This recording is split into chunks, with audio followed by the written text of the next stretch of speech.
Hello everyone, আজকে চলে এসেছি আবারও একটা মেহেন্দির কাজ নিয়ে। তো এটা ছিল আমার 8 মার্চের বুকিং, আর এটা ছিল আমার এই এলাকার মধ্যে। তো রীতিমতো আমি রুমাকে নিয়ে 5টায় পৌঁছে যাই, আমার 5টায় টাইম দেওয়া ছিল। বাট গিয়ে দেখি স্টেজ তখনও রেডি হয়নি। ব্রাইড বারবার লোকদেরকে ফোন করছে যে আমার স্টেজটা করে দাও, স্টেজটা করে দাও।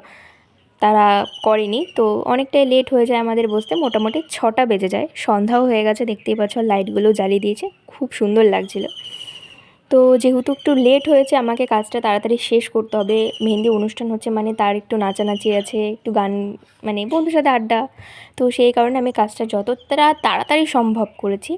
আমি জানতাম যে হয়তো একটু লেট হতে পারে, সেই কারণেই রুমাকে সাথে করে নিয়ে গেছিলাম যে ও একটু আমাকে হেল্প করতে পারবে। তো ও আমার কিছু কিছু ফিল আপের জায়গাগুলো করে দিয়েছে, একটু ফ্যানের হাওয়া দিয়ে মেহেন্দিটা শুকাতেও সাহায্য করেছে। তো ব্রাইড মাঝখানে উঠে চলে যায় নাচ করতে, রীতিমতো যেটা হওয়ারটা স্বাভাবিক। তো তারপর আসে, আমি সাইডটা কমপ্লিট করি, দু হাতটা।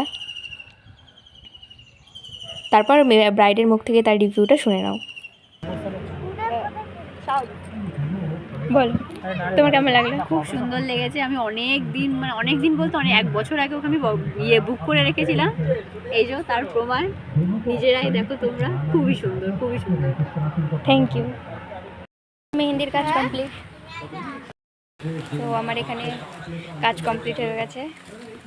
এই যে আমরা এখন বাড়ি যাব। এত তাড়াতাড়ি হয়ে যাবে ভাবিনি। 5টায় আসার কথা, 6টায় বসেছি, 9:30টায় কমপ্লিট।